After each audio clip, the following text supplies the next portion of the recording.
Assalamu alaikum. Welcome to my channel. Today's my topic is pipelining in computer architecture.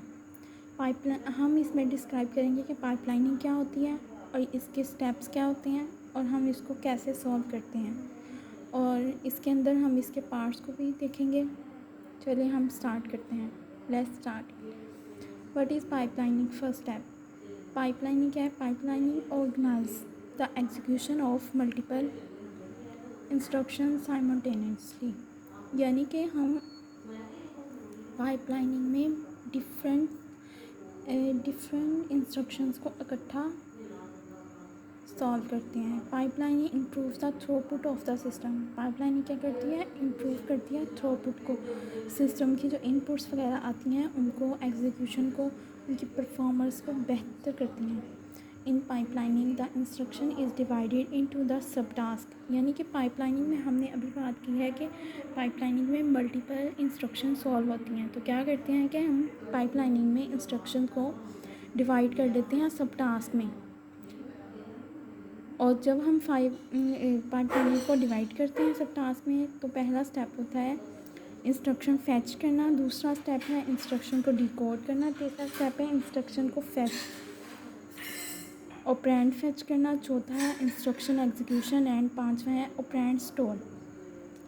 इन 5 सब task के through हम एक instruction solve करते हैं। हम जितनी भी इंस्ट्रक्शंस को सॉल्व करेंगे वो इसी के थ्रू होंगी। अब हम आगे देख लेते हैं।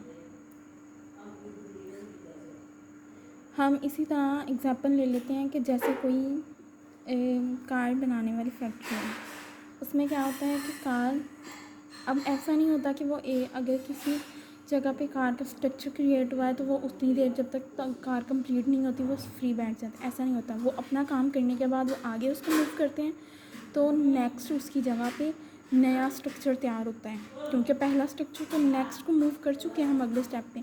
इसी तरह स्टेप बाय स्टेप काम करते जाते हैं। इसी तरह फिर जो इंजन फिट करते हैं वो इंजन फिट करेंगे और उसको नेक्स्ट में मूव कर देंगे। इसी तरह जब इंजन फिट हो जाएगा उसके बाद वो पेंट जो कार को करते हैं वो पेंट का करेंगे। सारे काम स्टेप बाय स्टेप होंगे इसके अंदर। और इसी तरह मल्टीपल टास्क हो रहे हैं एक ही टाइम पे। अब देखें, इंस्ट्रक्शन को पहले फैच किया है, फिर इंस्ट्रक्शन डिकोड हुई है, फिर ऑपरेंड फैच हुआ है, इंस्ट्रक्शन को एग्जीक्यूट किया गया है, ऑपरेंड स्टोर किया गया है। यानी कि एट द एंड जो हमें रिज़ल्ट आएगा उसको भी तो कहीं स्टोर करेंगे ना। अब हम इसको देख लेते हैं पहले। जैसे कि हमारे पास फर्स्ट टास्क है वो आया, फिर सेकंड टास्क है, इसमें इंस्ट्रक्शन को फैच किया है, इसके बाद इधर डिकोड किया है। इसमें गैप क्यों आया है? इसके आगे जो भी इंस्ट्रक्शन होगी पहले स्टेप पे वो सॉल्व हुई है, दूसरे पे ये जो हमारे पास नीचे साइकिल बना हुआ है ये हमारे पास क्लॉक साइकिल्स हैं।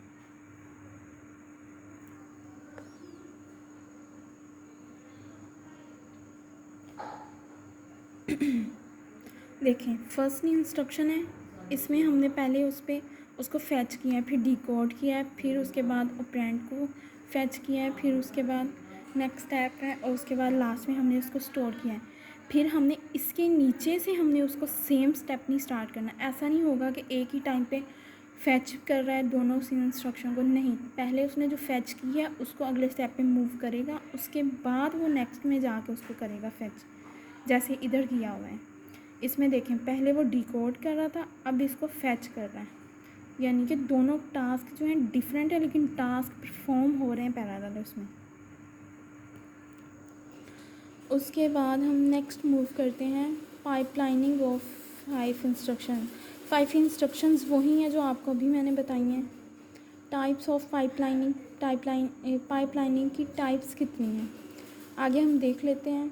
अरिथमेटिक पाइपलाइन है, इंस्ट्रक्शन पाइपलाइन है, प्रोसेसर पाइपलाइनिंग है, यूनिफंक्शन और मल्टीफंक्शन पाइपलाइनिंग, स्टैटिक और डायनामिक पाइपलाइन। पाइपलाइन हैज़र्ड्स हैं आगे, डाटा डिपेंडेंसी है, यानी कि किस चीज़ पे डिपेंड कर रहा है। ऐसा भी हो सकता है कि एक की डाटा डिपेंडेंसी क्या है, यानी कि किसी एक की इनपुट जो है वो अगर किसी को इनपुट मिली है एट द एंड वो जब यहाँ पे रिज़ल्ट आएगा तो वो किसी और के लिए क्या होगा, इनपुट का के लिए काम कर रहा है, यानी इसी एक की आउटपुट किसी दूसरे के लिए इनपुट का काम करेगी।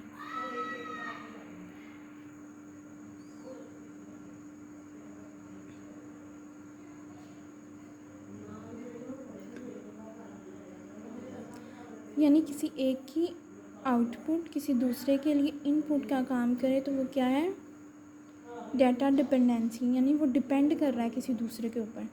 मेमोरी डिले है, यानी कि अगर तो हमारा डाटा कैशे में मिल जाता है हमें, कैश मेमोरी में, तो ठीक है। अगर हमें उसे रैम में से ढूंढना पड़ेगा तो हमें उसके लिए टाइम कंज्यूम करना पड़ेगा, तो इसके लिए क्या आएगा, मेमोरी डिले हैज़र्ड आ जाएगा। उसके बाद है ब्रांच डिले। ब्रांच डिले क्या होता है, ब्रांच डिले होता है जैसे कोई हमने ब्रांच डिले क्या होता है कि जैसे कोई हमने उसके अंदर कंडीशन अप्लाई कर दिया है टारगेट इंस्ट्रक्शन तक जाने के लिए। हमने डिसाइड कर लिया कि ये हमारा स्टार्टिंग पॉइंट है और इसके बाद हमारा ये जो नेक्स्ट पॉइंट होगा या एल ऑफ के समथिंग जो भी है वो क्या है, हमारा गोल पॉइंट है, यानी हमने इस पॉइंट तक जाना है, टारगेट है ये हमारा।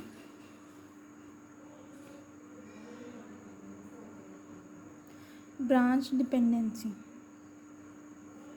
ये ब्रांच डिले क्या है देखें। उसके बाद आ जाता है रिसोर्सेज लिमिटेशन। ऐसा हो सकता है कि कोई दो इंस्ट्रक्शन सेम चीज़ के लिए या सेम रिसोर्सेज के लिए डिमांड कर दें। ऐसा हो सकता है कि अगर एक को प्रिंटर चाहिए तो दूसरा भी डिमांड करे कि उसे भी प्रिंटर चाहिए, तो इस तरह क्या होगा, ये रिसोर्स लिमिटेड है, तो इसलिए एक को जब तक एक का काम कंप्लीट नहीं होता दूसरे को उतनी देर के लिए क्या करना पड़ेगा, वेट करना पड़ेगा, इसलिए इसको रिसोर्स लिमिटेशन बोला गया। उसके बाद है पाइपलाइनिंग के लिए हमें एडवांटेज क्या है, pipelining improve the throughput of the system. Pipelining क्या करती है, थ्रूपुट यानी उसकी परफॉर्मेंस को बेहतर करती है। In every clock cycle a new instruction finish its execution, यानी कि हर नई क्लॉक साइकिल में एक न्यू इंस्ट्रक्शन फिनिश हो जाती है। जैसे स्टेप बाय स्टेप वो मूव करती जाती है, जब पहले में फैच करके अगले में उसको डिकोड के लिए भेजा, एक नई इंस्ट्रक्शन आ गई और लास्ट में एक न्यू इंस्ट्रक्शन को हमने स्टोर करा दिया उसका रिज़ल्ट। अब लास्ट में है कि अलाउ करता है multiple instruction to be executed currently, इकट्ठी डिफरेंट इंस्ट्रक्शन को एग्जीक्यूट करता है। Thank you.